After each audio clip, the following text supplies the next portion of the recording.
Assalamualaikum warahmatullahi wabarakatuh. Perkenalkan, saya Popon Solihat, CGP Angkatan 8 dari Kabupaten Cianjur. Dalam kegiatan kali ini, saya akan melakukan aksi nyata, yaitu diseminasi modul 1.4 tentang budaya positif. Saya mengucapkan terima kasih kepada Ibu Fasilitator, Ibu Dewi Kartini SPD MPD, dan Bapak Pengajar Praktik, Bapak Ade Hermawan SPD yang selalu membersamai dalam kegiatan pendidikan guru penggerak ini. Rancangan aksi nyata modul 1.4 tentang budaya positif.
Assalamualaikum warahmatullahi wabarakatuh. Bismillahirrahmanirrahim. Rabbi shrah li sadri wa yassir li amri wahlul 'uqdatam min lisani yafqahu qawli. Yang terhormat Ibu Kepala SDN Kertasari serta guru-guru Bapak dan Ibu guru SDN Kertasari yang berbahagia. Alhamdulillah, pada hari Sabtu ini kita berkumpul dalam acara diseminasi. Untuk mempersingkat waktu, saya persilakan Ibu Kepala Sekolah SDN Kertasari untuk memberikan sambutan. Kepada Ibu Kepala Sekolah SDN Kertasari. Waktu dan tempat kami persilahkan.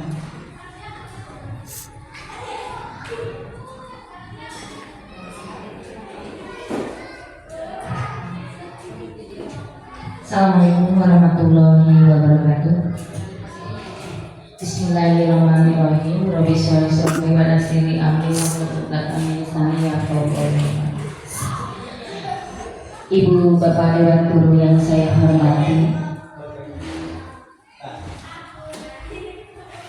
Ibu bapak guru yang saya hormati, alhamdulillah pada hari ini kita dapat melaksanakan diseminasi untuk CGP, yaitu Ibu Popon Solihat di SDN Kertasari. Pertama-tama kemarin kita panjatkan puji syukur kehadirat Allah Subhanahu Wa Taala. Tak lupa salawat serta salam semoga tercurah limpahkan kepada Nabi kita Nabi Muhammad SAW.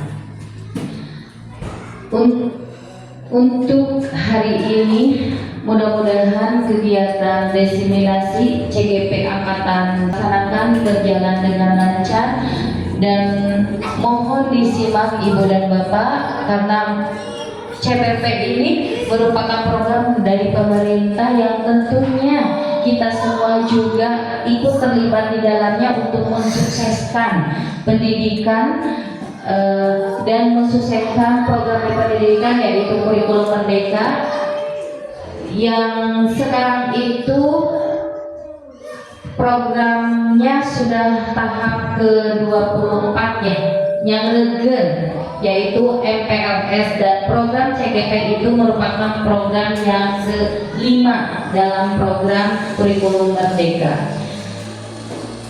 Baik, mungkin itu saja Ibu dan Bapak sambutan dari saya. Mudah-mudahan Ibu Popon Solihat melaksanakan kegiatan berjalan dengan lancar. Amin ya rabbal alamin. Assalamualaikum warahmatullahi wabarakatuh.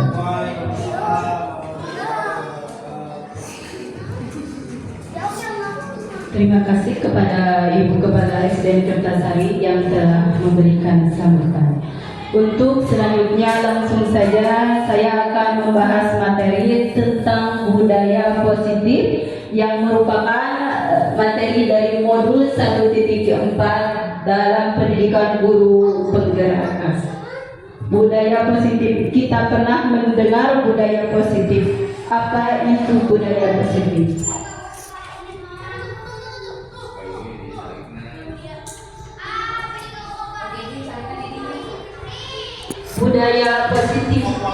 Budaya positif merupakan perwujudan dari nilai kebajikan universal. Sekarang mungkin Bapak dan Ibu guru sudah mengenal nilai kebajikan universal. Nilai-nilai kebajikan universal yaitu nilai-nilai moral yang berlaku secara umum di semua tempat dan semua zaman. Jadi nilai-nilai moral itu berlaku, misalkan di sini di Kertasari berlaku, di tempat lain juga berlaku. Misalkan tentang kemanusiaan, di Kertasari kemanusiaannya sama seperti itu nilainya, dan di tempat lain juga sama. Jadi itu yang disebut nilai-nilai kebajikan universal. Selanjutnya, nah ini contoh-contoh nilai kebajikan universal. Bahkan dalam P5 atau dalam profil pelajar Pancasila itu juga termasuk nilai-nilai kebajikan universal. Ada beriman, bertakwa kepada Tuhan Yang Maha Esa, dan berakhlak mulia, berkebinekaan global, bergotong royong, kreatif, mandiri, rasa hormat, bernalar kritis, integritas, empati, komitmen, kerjasama, hormat dan santun, toleransi, dermawan, integritas, bijaksana, keadilan, dan sebagainya. Karena nilai-nilai kebajikan universal itu sangatlah banyak, jadi banyak sekali ya. Jadi yang di sini cuma disebutkan segitu. Untuk selanjutnya, nah dalam konsep budaya positif ada konsep inti, yaitu paradigma perubahan belajar, disiplin positif, teori motivasi, posisi kontrol guru, kebutuhan dasar manusia, restitusi keyakinan kelas. Itu konsep inti dalam budaya positif. Paradigma perubahan belajar. Setiap orang itu punya kontrol atau kendali atas dirinya sendiri. Begitu juga murid, ketika murid mematuhi guru, sesungguhnya dia sedang membuka kontrolnya untuk kita. Sebagai contoh, A mengepalkan tangan dan B mencoba dengan segala cara dengan merayu atau membujuk supaya A membuka kepala tangan. Jika A tidak membuka kontrolnya untuk B, dia tidak akan membuka kepala tangan. Jadi itu salah satu contoh teori kontrol ya. Jadi ada seorang yang mengepalkan tangannya, yang lain mencoba merayu supaya yang si A itu membuka kepala tangan. Tapi ketika si A tidak mau membuka, walaupun dibujuk apapun, si A tidak akan membuka. Itu salah satu contoh dari teori kontrol. Dalam psikiater, dalam pendidik, Dr. William Glasser dalam kontrol teori yang kemudian hari berkembang dan dinamakan choice theory, merumuskan beberapa miskonsepsi. Miskonsepsi itu kesalahpahaman atau salah persepsi ya tentang makna kontrol. Yang pertama, ilusi guru mengontrol murid. Sesungguhnya si guru itu tidak bisa mengontrol murid, karena murid itu dalam teori kontrol punya kontrol terhadap dirinya. Ketika murid mau menuruti apa yang diperintahkan guru, si murid itu sedang membuka kontrolnya terhadap guru. Yang kedua, ilusi bahwa semua penguatan positif efektif dan bermanfaat. Kadang-kadang ilusi penguatan positif itu tidak selalu bermanfaat, kadang hanya bersifat sementara untuk siswa itu sendiri karena mungkin tidak ada dorongan atau motivasi dari dalam. Cuma ketika waktu dimotivasi saja dia melakukan, di lain waktu dia tidak melakukannya. Yang ketiga, ilusi bahwa kritik dapat membuat orang merasa bersalah, dapat mengeluarkan karakter. Nah, itu juga miskonsepsi atau persepsi yang salah bahwa kritik membuat orang bersalah dapat mengeluarkan karakter. Pada sesungguhnya kritik itu dapat melemahkan karakter tersebut. Yang keempat, ilusi bahwa orang dewasa memiliki hak untuk memaksa. Sesungguhnya setiap orang itu memiliki jiwa kebebasan. Bahkan anak-anak pun tidak mau dipaksa. Bahkan sebagai murid kadang tidak mau dipaksa untuk melakukan sesuatu. Bagaimana seseorang bisa berubah dari paradigma stimulus atau respon kepada pendekatan teori kontrol? Stephen R. Covey dalam bukunya Principle Center Leadership tahun 1991 mengatakan bahwa bila kita ingin membuat kemajuan perlahan, sedikit-sedikit ubahlah sikap atau perilaku Anda. Namun bila kita ingin memperbaiki cara-cara utama kita, maka kita perlu mengubah kerangka acuan kita. Ubahlah bagaimana Anda melihat dunia, bagaimana Anda berpikir tentang manusia. Ubahlah paradigma Anda, skema pemahaman dan penjelasan aspek-aspek tertentu tentang realitas. Paradigma itu pendekatan ya paradigma. Yang selanjutnya itu motivasi perilaku manusia.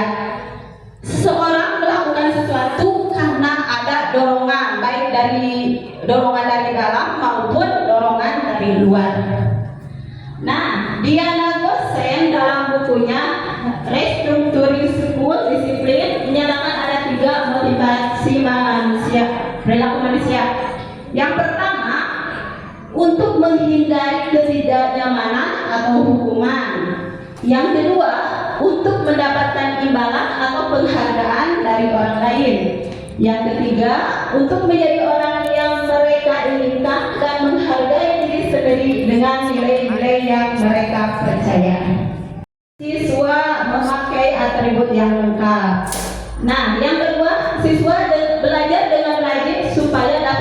tingkat kelas dan mendapat hadiah. Kalau yang kedua itu motivasinya ingin mendapat penghargaan. Kalau yang pertama motivasinya karena takut hukuman. Yang ketiga ini yang paling bagus ya, siswa belajar rajin karena ingin dapat ilmu untuk bekal dirinya di masa depan. Yang ketiga itu teori motivasi yang berasal dari dalam dirinya sendiri. Nah, konsep inti selanjutnya yaitu disiplin positif. Diana Gosen dalam bukunya Restructuring School Discipline tahun 2021, Diana menyatakan bahwa arti kata disiplin berasal dari bahasa Latin yaitu disiplina yang artinya belajar. Kata disiplin juga berasal dari akar kata yang sama dengan disiplin, disciple atau murid atau pengikut. Untuk menjadi seorang murid atau pengikut, seorang harus paham betul alasan mengapa mereka mengikuti suatu aliran atau ajaran tertentu, sehingga motivasi yang terbangun adalah motivasi intrinsik bukan ekstrinsik. Nah, Ki Hajar Dewantoro menyatakan bahwa untuk mencapai kemerdekaan atau dalam konteks pendidikan kita saat ini, untuk menciptakan murid yang merdeka, syarat utamanya harus ada disiplin yang kuat. Disiplin yang dimaksud adalah disiplin diri yang memiliki motivasi internal. Jika kita tidak memiliki motivasi internal, maka kita memerlukan pihak lain untuk mendisiplinkan kita, atau motivasi eksternal karena berasal dari luar bukan dari dalam diri kita. Jadi dalam mendisiplinkan anak didik itu sebaiknya motivasi yang ada yaitu motivasi intrinsik. Jadi si siswa dengan secara sadar melaksanakan disiplin positif. Jadi bukan karena paksaan tersebut. Tapi jika tidak motivasinya tidak keluar, harus ada motivasi ekstrinsik atau motivasi dari luar. Sebagai contoh, siswa menerapkan disiplin positif seperti datang tepat waktu, menjaga kebersihan sekolah, sopan santun kepada guru, melaksanakan upacara, memakai seragam sekolah. Murid melaksanakannya dengan kesadaran yang muncul dari dalam diri murid. Nah, sebagai guru, Bapak Ibu guru harus mengetahui kebutuhan dasar manusia. Nah, si murid juga punya kebutuhan dasar. Ketika kebutuhan dasarnya tidak terpenuhi, maka dalam proses belajar mengajar akan terganggu, tidak akan berjalan sesuai rencana. Nah, kebutuhan dasar yang pertama yaitu bertahan hidup, yang kedua kasih sayang dan rasa diterima, selanjutnya kebebasan, kesenangan dan penguasaan. Bertahan hidup. Kebutuhan bertahan hidup atau survival adalah kebutuhan yang bersifat fisiologis untuk bertahan hidup. Misalnya kesehatan, rumah, dan makanan. Ini kebutuhan dasar ya, seperti makan, minum, dan rumah. Yang kedua, kasih sayang dan rasa diterima atau kebutuhan untuk diterima. Kebutuhan ini dan tiga kebutuhan berikutnya adalah kebutuhan psikologis yang tadi fisiologis atau biologis ya, yang selanjutnya psikologis. Kebutuhan untuk disayangi dan diterima meliputi kebutuhan akan hubungan dan koneksi sosial, kebutuhan untuk memberi dan menerima kasih sayang, dan kebutuhan untuk merasa menjadi bagian dari suatu kelompok. Seorang anak yang di rumahnya kekurangan kasih sayang, maka di sekolah akan mencari cara atau mencari masalah biasanya untuk mendapatkan kasih sayangnya. Begitu juga anak yang di rumahnya lapar, kurang makan, maka dalam mengikuti kegiatan pembelajaran akan rewel ya, akan tidak akan berjalan dengan lancar. Yang ketiga, penguasaan, yaitu kebutuhan pengakuan atas kemampuan. Kebutuhan ini berhubungan dengan kekuatan kekuatan untuk mencapai sesuatu, menjadi kompeten, menjadi terampil, diakui atas prestasi, dan keterampilan kita didengarkan dan memiliki rasa harga diri. Selanjutnya, kebutuhan akan kebebasan atau kebutuhan akan pilihan. Kebutuhan untuk bebas adalah kebutuhan akan kemandirian, otonomi, memiliki pilihan, dan mampu mengendalikan arah hidup seseorang. Selanjutnya, kesenangan atau kebutuhan untuk merasa senang. Kebutuhan akan kesenangan adalah kebutuhan untuk mencari kesenangan, bermain, dan tertawa. Sebagai contoh, tahun ini Dimas bergenap berusia 17 tahun. Ia senang sekali ketika ayahnya mulai mengajarkan cara menyetir mobil. Setiap akhir pekan ia berlatih menyetir. Ia terlihat senang sekali berlatih sampai akhirnya ia bisa menyetir mobil dengan baik dan lancar. Ketika ibunya bertanya pada Dimas apa yang membuat dia ingin bisa menyetir mobil, ketika jawaban Dimas adalah seperti ini, kebutuhan apa yang dia ingin penuhi. Nah, jawaban Dimas, itu kebutuhan tentang penguasaan, ya. Biar bisa jalan-jalan naik mobil sama teman-temanku, itu kebutuhan kasih sayang dan diterima. Aku senang bisa pergi ke tempat-tempat yang aku suka, itu kebutuhannya kebebasan. Menyetir mobil itu seru, itu kebutuhan kesenangan. Nah, selanjutnya konsep inti tentang posisi kontrol guru. Yang pertama yaitu guru sebagai penghukum, yang kedua pembuat rasa bersalah, yang ketiga teman, yang keempat pemantau, yang kelima manajer. Penghukum. Seorang penghukum biasanya menggunakan hukuman fisik maupun verbal. Orang-orang yang menjalankan posisi penghukum senantiasa mengatakan bahwa sekolah memerlukan sistem atau alat yang dapat lebih menekan murid-murid lebih mendalam lagi. Guru-guru menerapkan posisi penghukum akan berkata biasanya keras, ya, sebagai penghukum, patuhi aturan saya, atau awas kamu jangan seperti itu, kamu selalu saja kalah, selalu, dan selalu yang terakhir selesai. Biasanya dengan nada yang tinggi, itu guru sebagai penghukum. Yang kedua, guru sebagai pembuat rasa bersalah. Pada posisi ini biasanya guru akan berkata lebih lembut. Pembuat rasa bersalah ini akan menggunakan keheningan yang buat orang lain merasa tidak nyaman, bersalah, atau rendah diri. Kata-kata yang akan keluar dengan lembut akan seperti, ibu sangat kecewa sekali dengan kamu. Berapa kali bapak harus memberitahu kamu, ya? Gimana coba kalau orang tua kamu tahu kamu berbuat begini. Di posisi ini guru akan memiliki penilaian diri yang buruk tentang diri mereka. Murid merasa tidak berakhlak dan telah menyebabkan orang-orang yang disayang. Yang ketiga, guru memposisikan diri sebagai teman. Dalam posisi ini, guru tidak akan menyakiti murid, namun akan tetap berupaya mengontrol murid melalui persuasi. Posisi teman pada guru bisa negatif ataupun positif. Positif di sini berupa hubungan yang baik dan terjalin antara guru dan murid.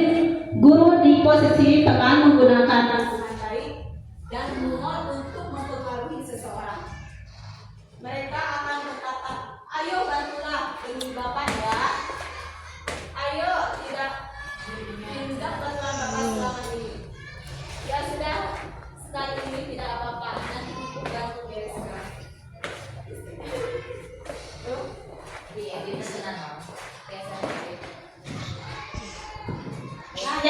keempat itu guru sebagai pemantau. Memantau artinya mengawasi. Pada saat kita mengawasi, kita bertanggung jawab atas perilaku orang-orang yang kita awasi.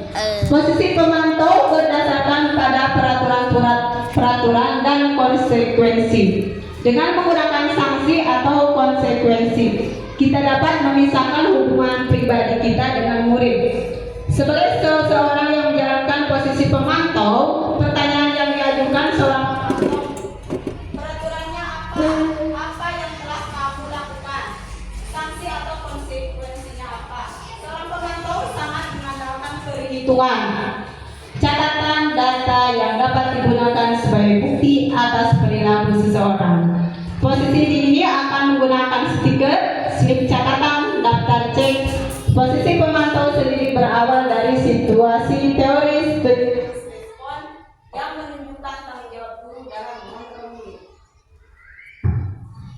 Yang terakhir yaitu posisi manajer, adalah posisi di mana guru berbuat sesuatu bersama dengan murid, mempersilahkan murid mempertanggungjawabkan perilakunya, mendukung murid agar dapat menemukan solusi atas permasalahannya sendiri.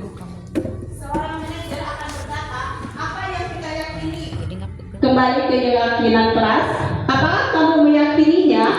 Jika kamu meyakininya, apakah kamu bersedia memperbaikinya? Jika kamu memperbaiki, hal apa menunjukkan tentang dirimu? Apa rencana kamu untuk memperbaiki hal ini? Nah, yang selanjutnya keyakinan kelas. Mungkin di kelas Ibu pernah mengenal adanya tata tertib kelas. Kalau tata tertib kelas itu dibuat oleh sekolah atau oleh bapak ibu guru. Tapi keyakinan kelas ini dibuat bersama oleh murid dan guru untuk melaksanakan nilai-nilai kebaikan universal. Nah, prosedur pembentukan keyakinan kelas.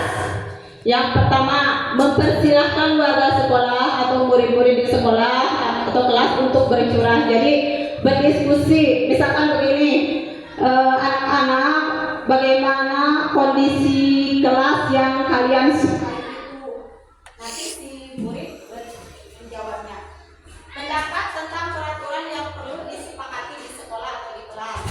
Mencatat semua masukan para murid atau warga sekolah di papan tulis atau di kertas besar atau di kertas poster. Kemudian susun keyakinan kelas sesuai tersebut pembentukan keyakinan kelas. Gantilah kalimat. Tinjau ulang kembali keyakinan kelas secara bersama-sama. Seharusnya setelah beberapa peraturan telah disatukan menjadi beberapa keyakinan, maka jumlah butir keyakinan kelas akan berkurang. Jadi dalam keyakinan kelas itu jangan terlalu banyak, bahkan murid bisa menghafalnya. Jadi kesepakatannya yang pendek-pendek saja supaya murid bisa melaksanakannya dengan penuh konsekuensi dan bertanggung jawab. Setelah keyakinan sekolah dibuat, maka semua warga kelas dipersilakan meninjau ulang dan menyetujuinya dengan menandatangani keyakinan kelas. Misalkan keyakinan kelas itu dibuat dalam karton, nanti semua murid boleh menandatanganinya atau cap jempol boleh ya. Jadi kesepakatan supaya mereka bertanggung jawab atas kesepakatan yang mereka buat. Keyakinan kelas selanjutnya diletakkan di kelas atau di tempat yang mudah dilihat oleh semua warga kelas. Jadi seperti tata tertib, keyakinan kelas juga ditempel di dinding kelas. Selanjutnya, nah ini contoh keyakinan kelas 5. Bertanggung jawab mengerjakan tugas piket, bersikap jujur, bersikap tenang saat pelajaran berlangsung, bersikap sopan dan menghormati guru, saling tolong menolong, hidup rukun dan teman. Kalau ini saya contohnya mengambil dari Google ya. Ini contoh keyakinan kelas. Jadi siswa membuat bersama-sama, kemudian dicurahkan dalam karton, ditulis dalam karton, kemudian ditandatangani atau jempol. Untuk selanjutnya ada restitusi. Mungkin Bapak dan Ibu guru baru mengenal restitusi. Saya juga baru mengenal restitusi dalam pendidikan guru penggerak. Nah, restitusi ini adalah proses menciptakan kondisi bagi murid untuk memperbaiki kesalahan mereka sehingga mereka bisa kembali pada kelompok mereka dengan karakter yang lebih kuat. Goset 2004. Yang kedua, restitusi juga adalah proses kolaboratif yang mengajarkan murid untuk mencari solusi untuk masalah dan membantu murid berpikir tentang orang seperti apa yang mereka inginkan. Bagaimana mereka harus memperlakukan orang lain. Gerson 1996. Nah, melalui pendekatan restitusi, ketika murid berbuat salah, guru akan menanggapi dengan mengajak murid berefleksi tentang apa yang dapat mereka lakukan untuk memperbaiki kesalahan mereka sehingga mereka menjadi pribadi yang lebih baik dan menghargai dirinya. Pendekatan restitusi tidak menguntungkan korban tapi juga menguntungkan orang yang telah berbuat salah. Nah, kalau kita ketika siswa berbuat salah, mungkin yang pertama dihukum ya, atau yang kedua konsekuensi. Ketika kamu salah, maka kamu akan seperti ini. Tapi dalam restitusi itu siswa tidak dihakimi. Jadi siswa ditanya atau ditanya kamu mengapa melakukan ini, kamu alasannya apa, itu restitusi. Untuk selanjutnya, ini ada tahapan segitiga restitusi. Yang pertama, menstabilkan identitas. Yang kedua, validasi tindakan yang salah. Yang ketiga, menanyakan keyakinan. Yang pertama yaitu menstabilkan identitas. Bagian dasar dari segitiga restitusi ini bertujuan untuk mengubah identitas anak dari orang yang gagal karena melakukan kesalahan menjadi orang yang sukses. Anak yang melanggar peraturan karena sedang mencari perhatian adalah anak yang sedang mengalami kegagalan. Contohnya kata-katanya seperti ini. Ibu tidak mencari siapa yang salah. Itu contoh menstabilkan identitasnya. Yang kedua, validasi tindakan yang salah. Restitusi ini tidak menyerang guru bicara kepada murid bahwa melanggar aturan adalah sikap yang baik. Tapi dalam restitusi, guru harus memahami alasannya, paham bahwa setiap orang pasti akan melakukan yang terbaik di waktu tertentu. Sebagai contoh, kamu melakukan tersebut pasti ada alasannya. Itu contoh validasi tindakan yang salah. Bukan membenarkan apa yang dilakukan murid, tapi mengubah menjadi sikap yang baik.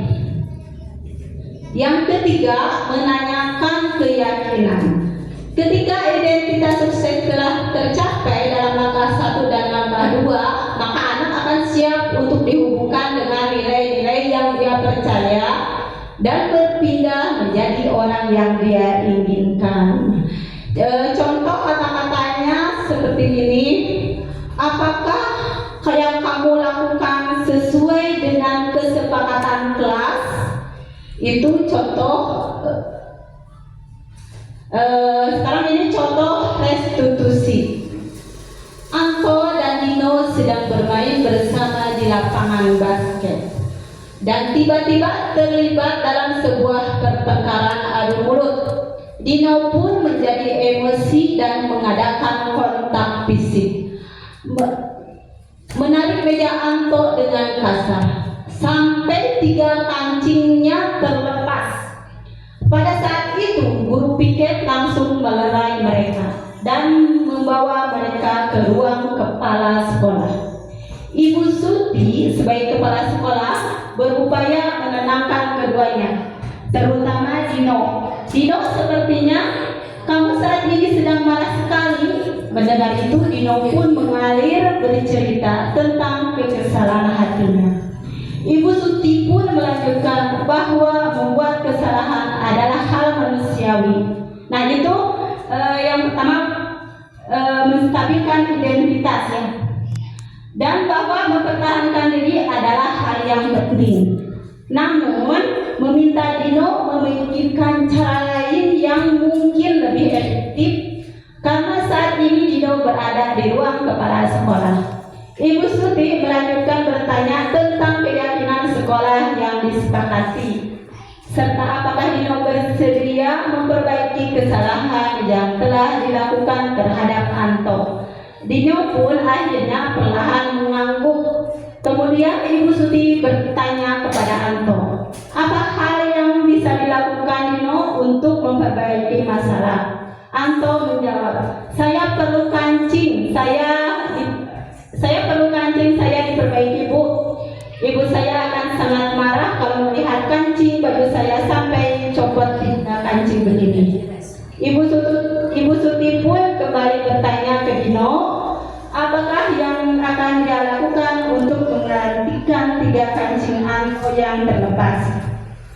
Dino berpikir sejenak, namun menjawab, wah tidak tahu Bu, saya lem kembali mungkin ya Bu. Ibu Suti berpikir sebentar dan menanggapi, kalau dilem akan mudah terlepas kembali Dino. Bagaimana kalau kamu menjahitnya saja? Bersediakah kamu? Dino tampak ragu-ragu dan menanggapi, menjahit? Mana saya tahu bagaimana menjahitku? Ibu Suti meneruskan, apakah kamu bersedia belajar menjahit? Dino berpikir sejenak, memanjang kemeja Anto dan menanggapi, yang mengajari saya siapa Bu? Cepat Bu Suti menjawab, Pak Irfan, guru tata busana. Dino kembali diam sejenak memandang kemeja Anto yang tanpa kancing. Akhirnya Dino mengangguk karena menyetujui, dan sepanjang siang itu Dino belajar menjahit dan memperbaiki kemeja Anto. Terakhir kali terlihat kedua anak tersebut, Dino dan Anto, pada jam pulang sekolah mereka. Jadi dalam restitusi ini mencari solusi. Ketika anak membuat masalah, kemudian anak itu dipanggil bersama-sama, anak itu untuk mencari solusi terhadap permasalahan yang mereka buat. Jadi bukan dihukum atau dengan konsekuensi, tapi dengan restitusi. Itu mencari solusi untuk kesalahan yang mereka perbuat. Saya juga pernah melaksanakan ini, tapi dalam waktu libur ya, untuk kegiatan tugas juga. Anaknya sangat senang ya melakukan restitusi. Saya ucapkan terima kasih kepada Bapak Ibu Guru dan Ibu Kepala Sekolah yang telah mendukung acara kegiatan ini. Semoga acara ini bermanfaat dan ilmunya berkah. Wabillahi taufiq wal hidayah. Wassalamualaikum warahmatullahi wabarakatuh.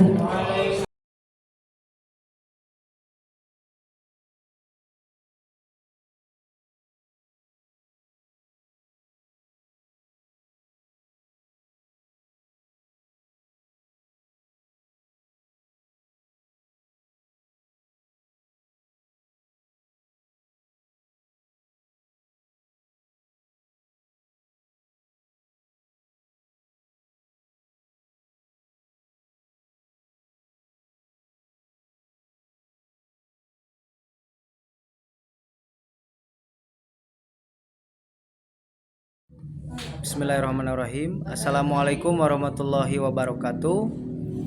Perkenalkan, nama saya Muhammad Ibrahim Ginanjar Sasyoga, salah satu pengajar atau guru di SDN Kertasari yang bertempat di Kecamatan Cilaku. kemarin kami mengadakan desiminasi yang diprakarsai oleh Ibu Popon sebagai peserta CGP angkatan 8. Di sana kami mendapatkan berbagai ilmu, wawasan, dan juga pengetahuan tentang bagaimana menjadi guru atau pengajar yang membawa atau merubah ke hal yang positif, yaitu budaya positif terhadap anak didik, bagaimana merubah atau membawa anak menjadi lebih positif, lebih kreatif dan lebih aktif. Di sana ditekankan disiplin positif terhadap anak didik, bagaimana mengikuti aturan di sekolah dengan disiplin. Di sana juga kita mendapatkan pengetahuan tentang kebutuhan dasar manusia yang utama, kebutuhan dasar manusia yang utama,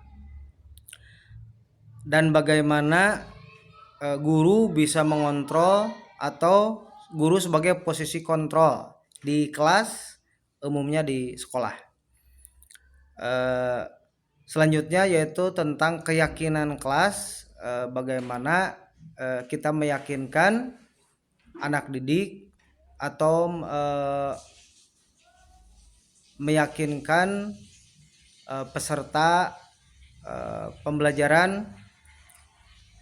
Dan yaitu yang terakhir adalah restitusi.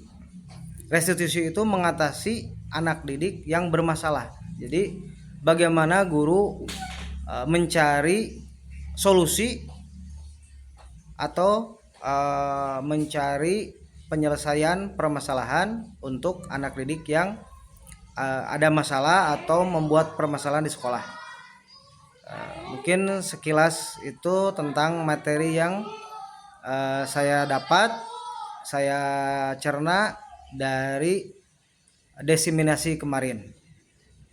Dan untuk harapan ke depan dari kegiatan desiminasi, yang pertama memang harus lebih dilaksanakan lebih sering untuk memberikan motivasi kepada guru, kepada pengajar agar lebih baik, dan ada ruang khusus atau tempat khusus juga untuk pelaksanaan itu agar guru bisa lebih baik ke depannya. Terima kasih. Assalamualaikum warahmatullahi wabarakatuh. Assalamualaikum warahmatullahi wabarakatuh. Perkenalkan, nama saya Laila Saidatul Khairiyah, salah satu pengajar di Sekolah SDN Kertasari, Kecamatan Cilaku, Kabupaten Cianjur. Alhamdulillah pada hari kemarin di sekolah saya diadakan desiminasi, yaitu salah satu rekan kerja saya yaitu Ibu Popon Solihat. Alhamdulillah dengan diadakannya desiminasi tersebut, saya sebagai guru atau pengajar banyak sekali mendapatkan manfaat dari desiminasi tersebut. Yang pertama yaitu tentang budaya positif di sekolah, disiplin positif, kebutuhan dasar manusia, serta posisi kontrol guru. Dan juga restitusi, yaitu mengatasi siswa yang bermasalah. Harapan saya dengan adanya desiminasi tersebut, sekolah kita bisa lebih bagus, lebih baik lagi, dan lebih maju lagi. Terima kasih. Wassalamualaikum warahmatullahi wabarakatuh. Assalamualaikum warahmatullahi wabarakatuh. Perkenalkan, nama saya Lia Yulianti. Saya salah satu pengajar di SDN Kertasari, Kecamatan Cilaku, Kabupaten Cianjur. Alhamdulillah pada hari kemarin salah satu guru di SDN Kertasari yaitu Bu Popon Solihat mengadakan desiminasi. Alhamdulillah dengan adanya desiminasi saya sebagai guru mendapatkan ilmu yang belum saya ketahui. Adapun materi yang disampaikan dalam diseminasi tersebut yaitu budaya positif, disiplin positif, kebutuhan dasar manusia, posisi kontrol guru, keyakinan kelas, dan restitusi, yaitu mengatasi siswa bermasalah. Harapannya dengan adanya diseminasi tersebut, SDN Kertasari jauh lebih baik lagi dan lebih maju lagi. Sekian dari saya. Wassalamualaikum warahmatullahi wabarakatuh. Assalamualaikum warahmatullahi wabarakatuh. Saya Popon Solihat, CGP Angkatan 8 dari SDN Kertasari, Kabupaten Cianjur.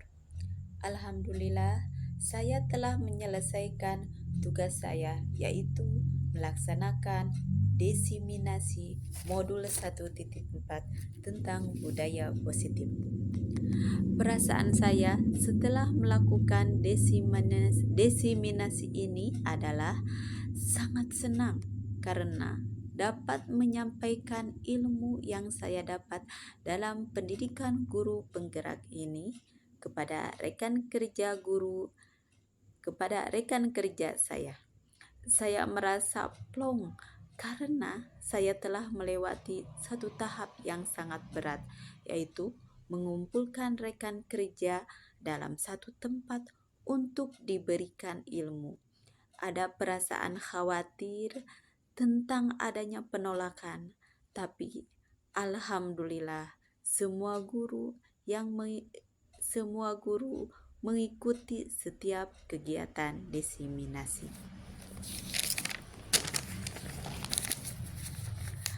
Pengalaman yang saya dapat yaitu merupakan pengalaman yang sangat berharga bagi saya karena saya berdiri di depan rekan kerja saya dalam rangka menjelaskan materi budaya positif. Yang akan saya lakukan ke depan yaitu saya akan memperbaiki kemampuan public speaking saya karena saya merasa kurang dalam kemampuan public speaking. Saya juga akan meningkatkan kepercayaan diri saya supaya tidak grogi atau gugup ketika berbicara di depan umum. Saya juga akan mengatur ritme atau nada bicara saya, supaya ketika saya berbicara tidak terlalu cepat dan tidak terlalu lambat. Demikian refleksi saya tentang diseminasi yang telah saya lakukan.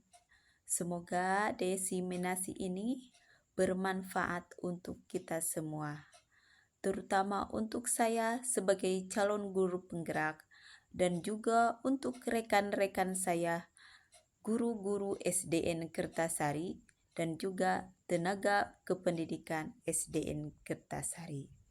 Semoga kita ke depannya akan melakukan hal yang lebih baik. Assalamualaikum warahmatullahi wabarakatuh. Perkenalkan, nama saya Maswa. Saya salah satu guru di SDN Kertasari, Kecamatan Cilaku, Kabupaten Cianjur. Kemarin rekan kerja saya yaitu Ibu Popon Solihat mengadakan kegiatan diseminasi di sekolah. Perasaan saya terhadap kegiatan ini dan juga terhadap Bu Popon tentunya merasa bangga dan senang sekali karena banyak sekali materi-materi yang disampaikan atau ilmu-ilmu yang disampaikan yang bisa bermanfaat bagi guru-guru sekolah dan juga bagi diri saya pribadi. Materi-materi yang disampaikan ada beberapa, yaitu ada budaya positif, ada disiplin positif, ada kebutuhan dasar manusia, posisi kontrol guru, dan juga ada kegiatan restitusi, yang mana kegiatan ini yaitu untuk mengatasi permasalahan yang dihadapi oleh murid-murid di sekolah. Harapan saya ke depannya yaitu mudah-mudahan sekolah kami bisa lebih baik lagi, lebih berkembang lagi, lebih maju lagi, dan mudah-mudahan bisa mencetak anak didik yang unggul dan memiliki akhlak yang mulia. Demikian yang bisa saya sampaikan. Wassalamualaikum warahmatullahi wabarakatuh.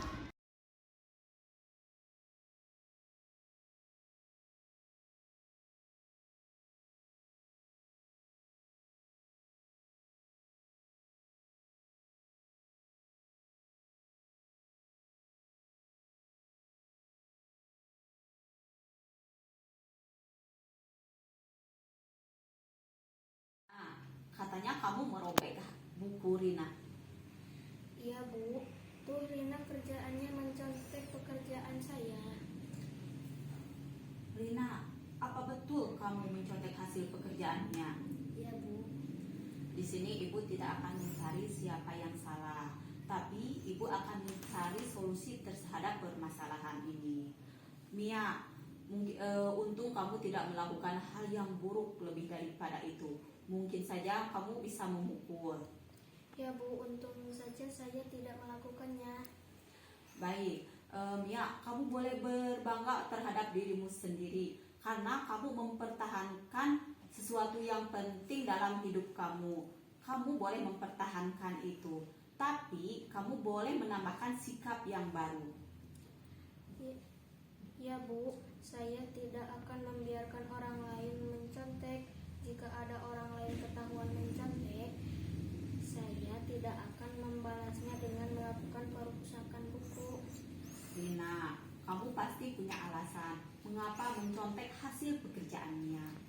Iya Bu, Mia kan pinter, nilainya 100 terus. Saya kan belum betul mengerti materi yang tadi. Jadi saya menyontek hasil pekerjaannya, pasti nilainya bagus. Rina, jika kamu belum mengerti, mengapa tidak menanyakannya pada ibu? Malu Bu, takut dibilangin teman-teman anak yang gak mikir. Oh, jadi sekarang siapa yang mau memberi solusi? Kan Mia merobek buku Rina karena Rina mencontek hasil pekerjaannya.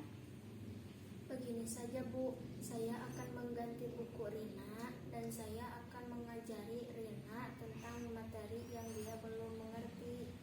Bagaimana Rina? Saya berjanji tidak akan menyontek lagi dan saya akan menanyakan materi yang belum mengerti pada ibu guru ataupun dia. Baik, kalian boleh kembali ke kelas. Baik Bu, maafin saya Rina. Saya juga minta maaf. Terima kasih Bu. Sama-sama.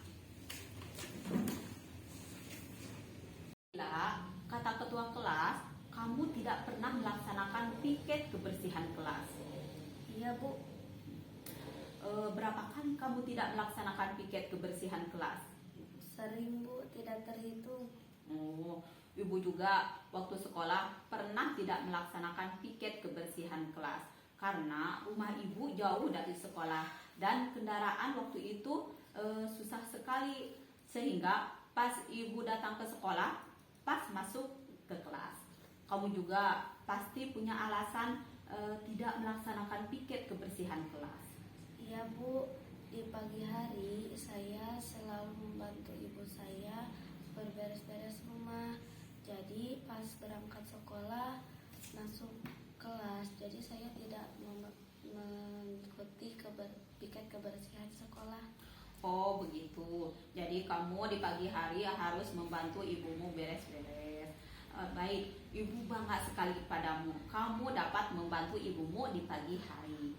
Tapi kamu juga harus menerapkan hal itu di sekolah. Iya Bu, saya harus membantu teman-teman saya membersihkan kebersihan sekolah.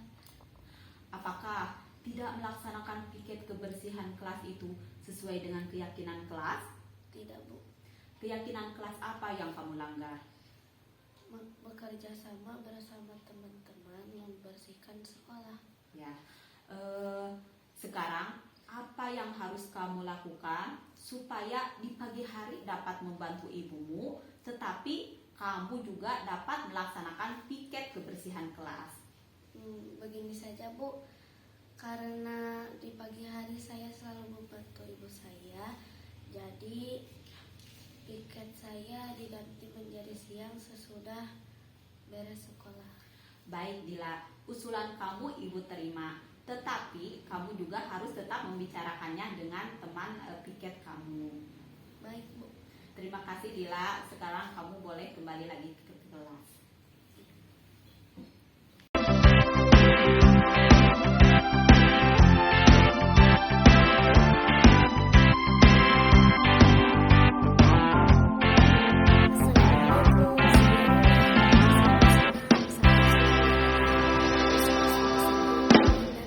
Untuk Thank you.